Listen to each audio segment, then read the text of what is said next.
well beneath Blackthorn Hall. Chapter 1. The House That Remembered.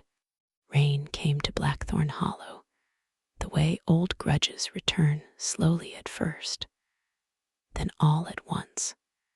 By the time Alara Voss's car rolled beneath the leaning iron gates of Blackthorn Hall, the storm had become a living thing. Branches clawed at the windshield. Water coursed down the cracked stone drive in silver ribbons, and lightning peeled the sky open just long enough for the manor to reveal itself in jagged flashes. It stood at the top of the hill, like something that had refused to die. Blackthorn Hall had once belonged to her family, though no one in the Voss line spoke of it with pride. In the few stories Alara had heard as a child, it was never called a home. It was the old place, that cursed estate, or simply the hall. Her grandmother, Lenora, used to cross herself whenever its name was mentioned, even though she hadn't set foot there in 60 years. Now Lenora was dead, and Blackthorn Hall, abandoned for decades, had come to Alara by way of a final, cruel inheritance. She killed the engine and sat for a moment listening. The ticking of cooling metal, the drumming rain, the faint hiss of wind moving through dead vines, and beneath it, so faint she almost mistook it for imagination, a sound like fingernails dragged across wood. Alara looked up sharply. Nothing but the manor. Its windows were black, its roofline broken by crooked chimneys, its stone walls webbed with ivy so thick it seemed the earth itself was trying to swallow the building whole. Gargoyles crouched at the corners of the roof, their faces worn smooth by time, their mouths open in mute screams. "You're tired," she muttered to herself. "That's all." The words sounded small in the car.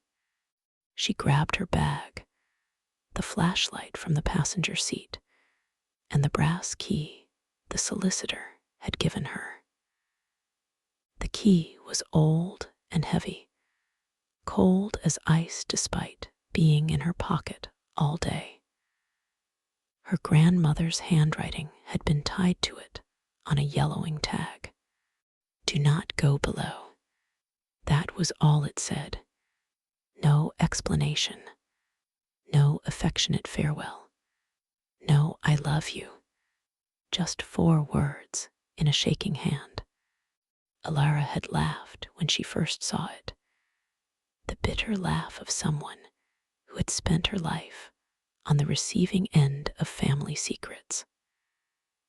But now, standing in the storm with the manor looming above her, the warning pressed against her thoughts like a bruise. The front doors were enormous slabs of dark oak banded in black iron. It took both hands and the full force of her shoulder to turn the key and push one door inward. It opened with a groan so deep, and prolonged it sounded less like hinges, and more like an animal waking in pain. The smell hit her first. Dust, mold, old wood swollen with damp, and something else, faint but unmistakable beneath it all. Rot. Her flashlight beam swept across the entrance hall. The place was vast, far larger than she remembered from the few faded photographs in her grandmother's attic.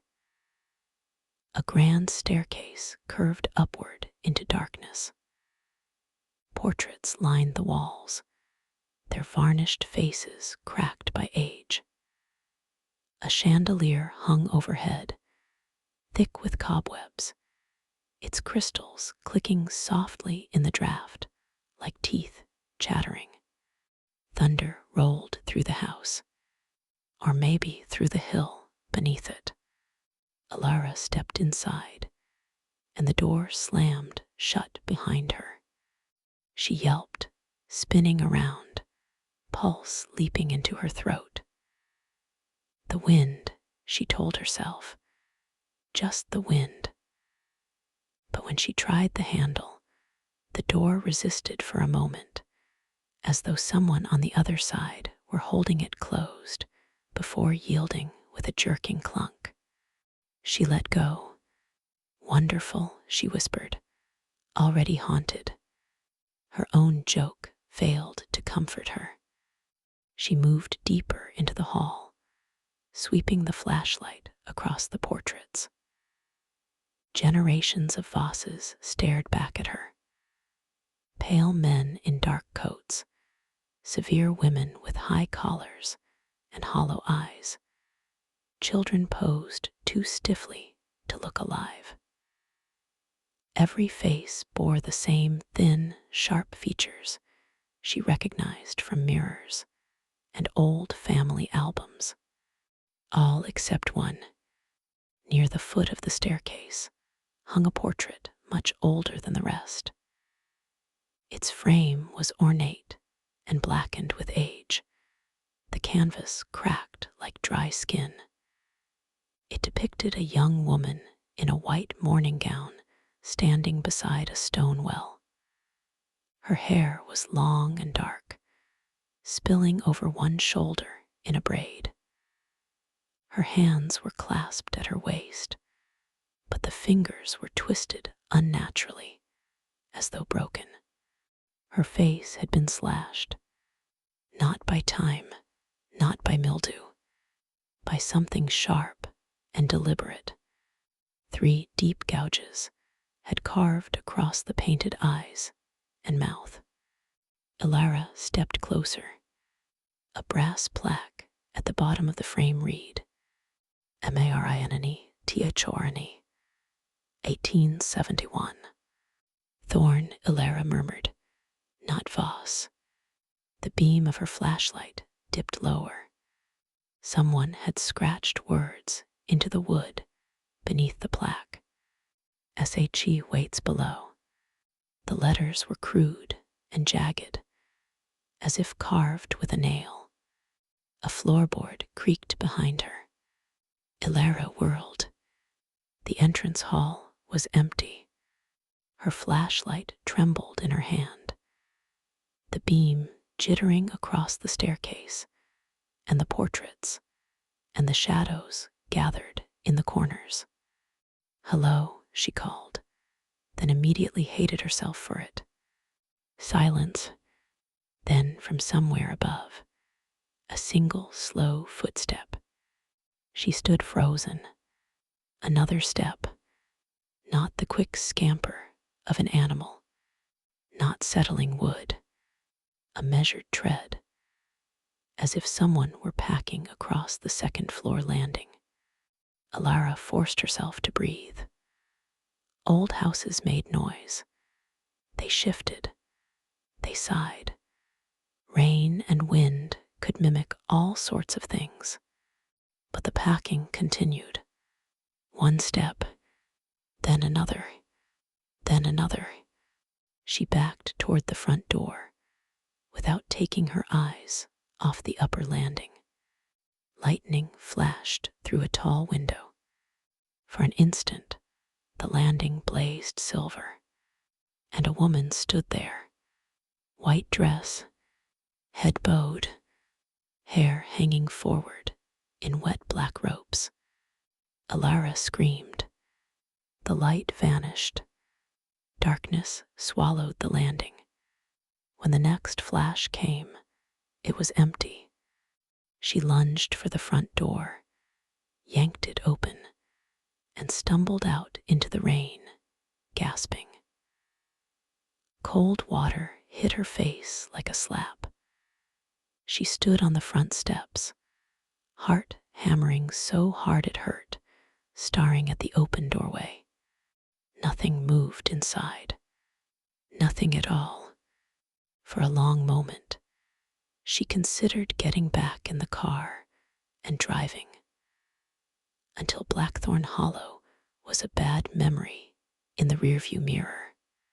But then she remembered the debt notices on her kitchen table, the medical bills from her mother's last year, the fact that Blackthorn Hall, for all its rot and rumors, sat on enough land to make a developer very interested. If she wanted to sell it, she needed proof of condition, photographs, an inventory, a clear head, not a panic attack on the front steps. She wiped rain from her face, squared her shoulders, and stepped back inside. 5 minutes, she told the house. I take pictures, grab whatever documents I can find, and I'm gone. The house did not answer, but as she shut the door, the chandelier overhead gave a delicate, chiming rattle. As if laughing, the first hour passed in a tense rhythm of practical tasks. Alara moved room to room on the ground floor, photographing collapsed ceilings, water damage, antique furniture moldering under white sheets. The drawing room still held a grand piano, its keys yellowed and warped. The dining room table was set with silver tarnished black, as if dinner had been interrupted and never resumed. In the library, books swelled with damp on sagging shelves that reached to the ceiling, and everywhere there were signs that the house had not been as empty as it should have been. Fresh footprints in the dust, not hers, bare feet, small, a child's perhaps, or a woman. In the kitchen, she found a candle burned down to a recent stub on the stone counter. Beside it sat a chipped teacup half full of black liquid she did not dare smell too closely. In the pantry, something had been scratching at the inside of the walls. She could hear it clearly. A dry, persistent scrabble behind the plaster. She did not investigate.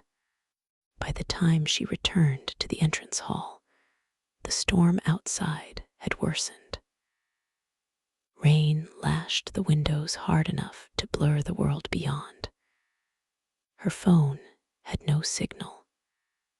The battery on her flashlight was already fatting. Of course it is, she muttered. She glanced toward the staircase. The portrait of Marion Thorne seemed darker now, wetter. Ilara stopped.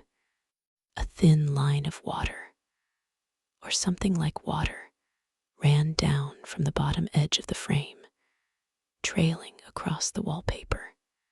She approached slowly. The gouged face on the canvas gleamed in the flashlight beam, and the young woman's head was tilted. Ilara was certain of it. In the portrait, Marion had originally stood straight, hands clasped, face forward. Ilara would have sworn to that. Now her head leaned slightly to one side, as if listening. Nope, Ilara said aloud, voice thin. No, absolutely not. She turned away. That was when she saw the door beneath the stairs. It was narrow and half hidden behind a hanging tapestry, small enough that she had missed it before. The tapestry itself depicted a hunting scene, though mildew had obscured most of it. A boar, men with spears, hounds frozen mid-lunge. The door was iron-banded, unlike the others in the house, and around the handle, someone had wound a length of black chain. Alara's stomach tightened. Her grandmother's note seemed to burn in her pocket. Do not go below. The chain had no lock.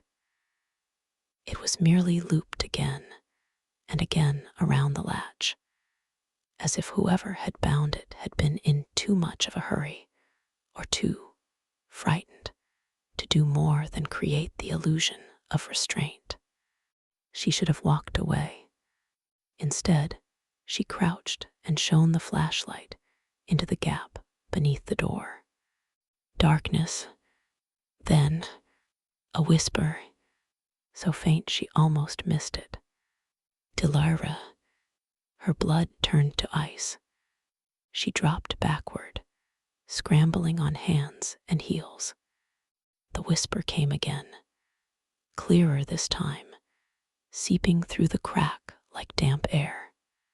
Help me. It was a woman's voice. Young, weak, crying. Every sensible part of Alara screamed that this was wrong, that nothing good had ever waited behind a chained door in a dead house during a storm. But the voice sounded human, terrified, and it knew her name. Who's there? She asked. A pause, then a soft sob. Please. Her hands shook as she reached for the chain. Stop, said another voice. Alara jerked upright so violently she nearly hit her head on the stairs.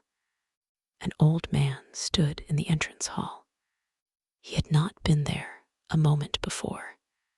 Tall and gaunt, wrapped in a dripping black raincoat, with a lantern in one hand and a shotgun in the other. His beard was white and ragged, his face deeply lined, and one milky eye stared uselessly while the other fixed on her with naked alarm. Don't touch that door, he said. Alara surged to her feet. Jesus Christ, who the hell are you? Elias Crow. He did not lower the shotgun, though he pointed it at the floor. Caretaker. Or I was, until your grandmother paid me to stay away after dark, and I learned why. He looked at the chain. The whispering behind the door had stopped. You heard it, didn't you? He asked. Alara swallowed. There's someone in there. No, he said flatly. There is. Another silence rolled through the hall, thick and oppressive. Rain hammered the windows. The chandelier ticked. Alara forced steadiness into her voice. You broke into my house. He gave a dry, humorless laugh. Girl, if this house belongs to anyone, it belongs to the dead. He stepped closer, lantern light swinging across the walls. Unlike her flashlight, it cast a warm, steady glow. In it, Elias Crow looked less like a savior and more like a grave dug up and taught to walk. I saw your car at the gate, he said. Knew some fool had finally come back. Was hoping I'd get here before sundown. Sundown, Alara repeated. His good eye flicked toward the windows, where the storm had turned the evening black. Too late for that now. The house groaned around them. Somewhere upstairs, something began to run. Not footsteps this time. Many footsteps, pounding across the upper floor. Door after door slamming open. Alara stared upward in horror. What is that? Elias' face went gray beneath the lantern light. She knows you're here, he said. Who? His gaze slid to the ruined portrait of Marion Thorne. And for the first time, Alara noticed that the gouged eyes on the canvas seemed to glisten red in the dim light. Her, he whispered, the woman your family murdered. A bang shook the house, then another. The chained door beneath the stairs shuddered in its frame. The whisper returned, no longer weak or pleading. Now it was a rasping hiss. Let me out. The chain jerked. Alara screamed. Elias moved faster than seemed possible for a man his age. He thrust the lantern into her hands, shouldered the shotgun, and reached into his coat for a small leather pouch tied with red thread. Get back, he barked. The door slammed outward once, hard enough to split the wood near the hinges. Dust rained from the ceiling. The chain went taut with a metallic shriek. Again the door slammed. Again, each impact stronger than the last. Elias tore open the pouch and flung a fistful of white powder across the threshold. Salt. It struck the floor in a wide arc just as the door hit a third time. A scream exploded from the other side. Not human, not anything born of breath and blood. It was high and wet, and full of such bottomless fury that Alara dropped the lantern. It hit the floor, rolled, and somehow did not break. Its light spun wildly across the hall, catching fragments of motion in the shadows. A pale hand protruding from under the tapestry, a face in the chandelier glass, children standing motionless on the stairs. Then darkness swallowed them again. The pounding ceased. Silence crashed down. Elias bent over, breathing hard. Sweat gleamed on his brow. Listen to me, he said, gripping Alara's shoulders with startling strength. You need to leave. Now, go down the hill. Don't stop, don't look back, and if she calls your name, you keep driving. Alara could barely form words.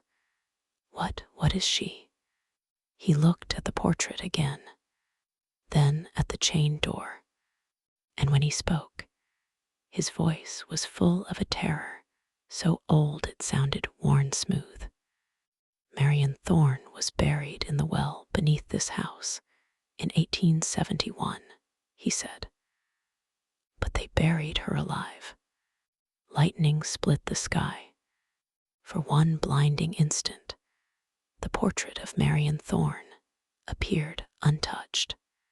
Her painted mouth was no longer slashed. It was smiling, and from somewhere deep below the floorboards, a voice rose through the stone like cold water through a grave. Blood of Voss, come home. Chapter 2. The Woman in the Well. For several seconds, after the whisper rose from beneath the floorboards, neither Alara nor Elias Crow moved. Rain hammered the windows like fists, trying to break in. The lantern rolled slowly across the warped wood floor until it stopped against the leg of the staircase, casting long, crooked shadows along the walls. Elias released Alara's shoulders and stepped back, staring at the chained door as though it might explode again at any moment. You heard it, he muttered. Alara's voice shook. You said someone was buried alive. Yes, and she's still down there. Elias' good eye flicked toward her. No, he said quietly. What's down there now isn't a woman. The chain rattled once. Both of them flinched, but the door held. Alara bent and picked up the lantern. The warm glow steadied her nerves slightly. Her flashlight had gone dark, leaving only the lantern's dim circle of light to push back the shadows gathering in the hall. "I'm not leaving," she said. Elias stared at her like she had lost her mind. "You don't understand what's in this house." "Then explain it." "Girl, my name is Alara." He sighed and rubbed a hand over his beard. Outside, thunder cracked across the hollow. "Your family killed Marion Thorne," he said at last. The words hung in the dusty air. Alara crossed her arms. "That's a serious accusation." "It's history." She gestured toward the portrait.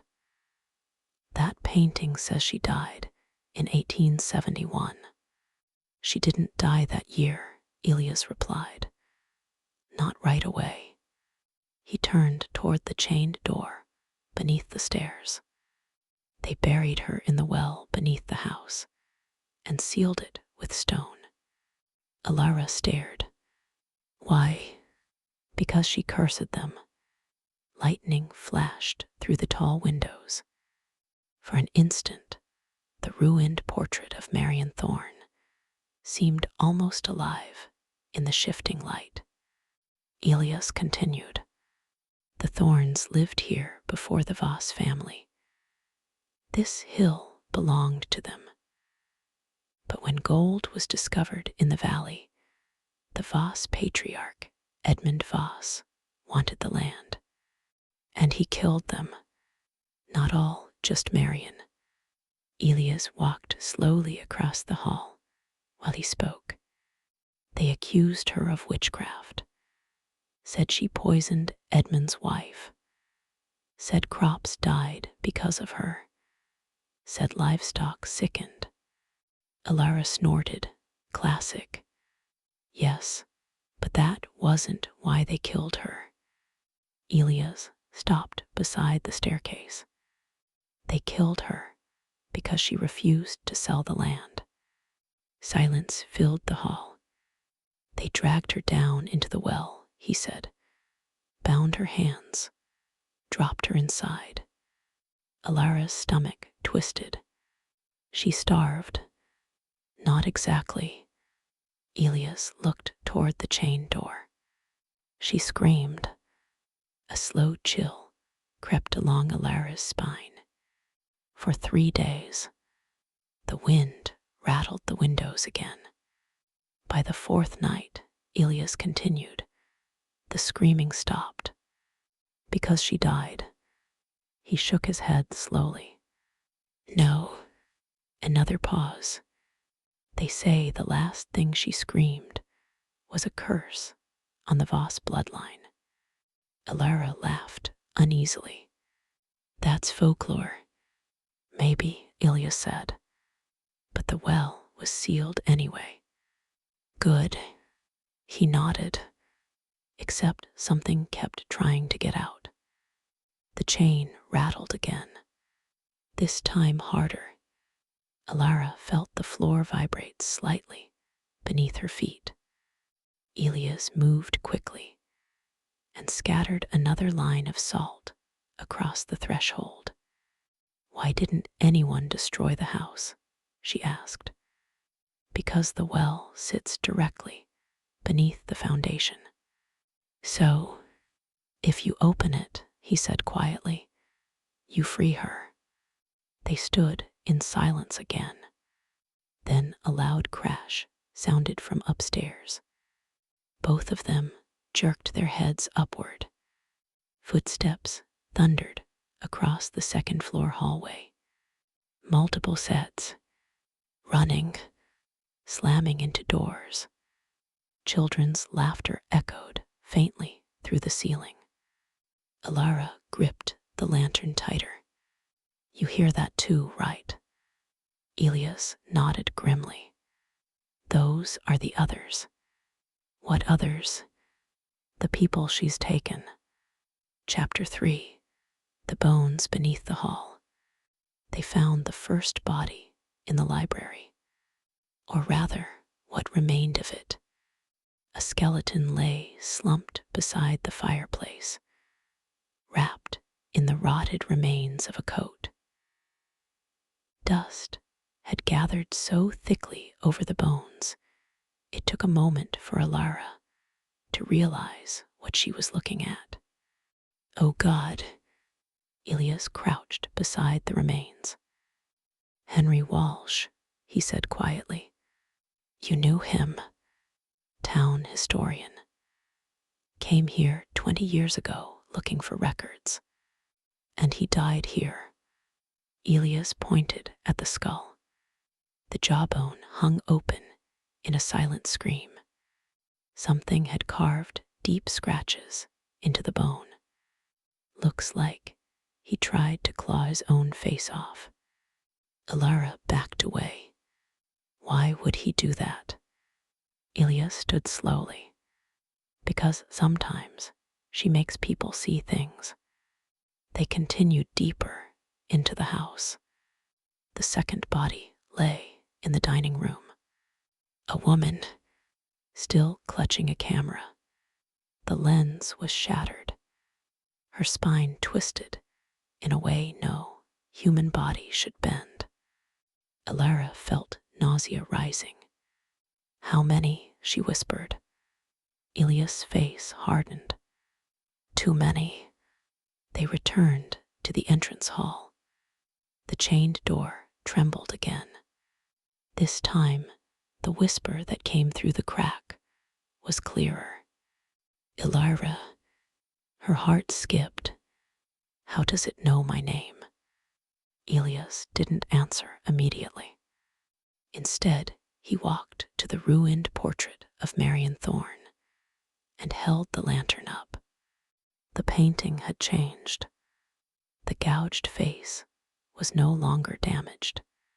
The woman's eyes stared straight outward now. Alive, watching. She's connected to your bloodline, Elias said quietly, which means you're the only one who can end this. Alara laughed nervously. You expect me to fight a ghost? No. He looked toward the chained door. I expect you to seal it. Chapter 4. The Ritual of Ash and Iron. The ritual was older than the house. Elias found the instructions in a hidden compartment behind the portrait. A thin leather book wrapped in black cloth. Inside were pages written in faded ink. Warnings, symbols, and a final ritual meant to bind the spirit forever. It requires blood, Elias said. Alara grimaced. Of course it does. And iron. That I can handle. They worked quickly. Elias gathered rusted nails and iron fragments from the collapsed cellar tools. Alara used a knife to slice her palm. Drops of blood fell into a bowl of ash taken from the library fireplace. Outside, the storm intensified. Wind howled through broken chimneys, and beneath the stairs, the chained door began to shake violently. She knows what we're doing, Elias muttered. The whisper turned into screaming.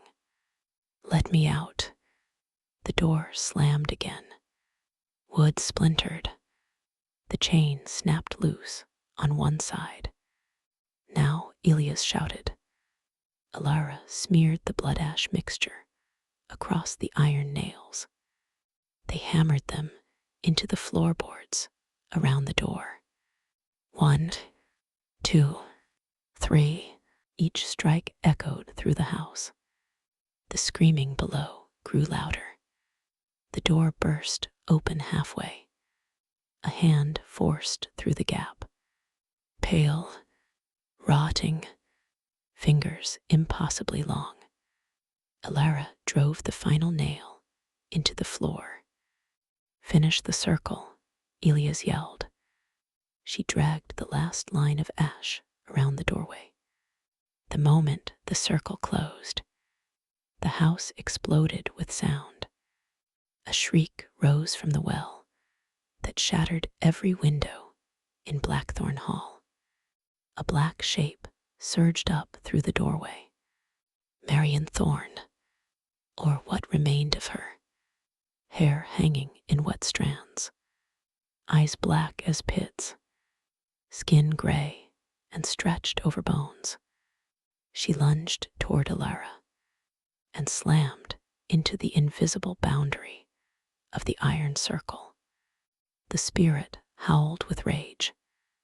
Elias slammed the ritual book shut. "It's working." But Marion wasn't finished. She turned her hollow gaze on Alara. "You are Voss." The spirit's voice sounded like drowning. "You belong with me." The floor beneath the circle cracked. The well beneath the house roared like a living thing. Alara raised the final iron spike and drove it into the center of the doorway. The circle ignited with white light. The spirit screamed, and the earth swallowed her. Chapter 5: The Ceiling. The silence afterward was almost worse. Dust drifted slowly through the broken hall. Rain continued to fall through shattered windows. But the screaming had stopped. Elias leaned heavily against the staircase. "Is it over?" Alara looked down at the iron circle. The doorway beneath the stairs had collapsed inward. Stone now filled the opening completely. The well was sealed. "For good?" she asked. Elias nodded slowly. "Yes." But as they stepped outside into the storm, Alara felt something strange. A faint vibration beneath the earth, deep below the hill, like something shifting in its sleep. Far beneath the sealed stones, a whisper moved through the darkness, too quiet for anyone above to hear. "Not forever,"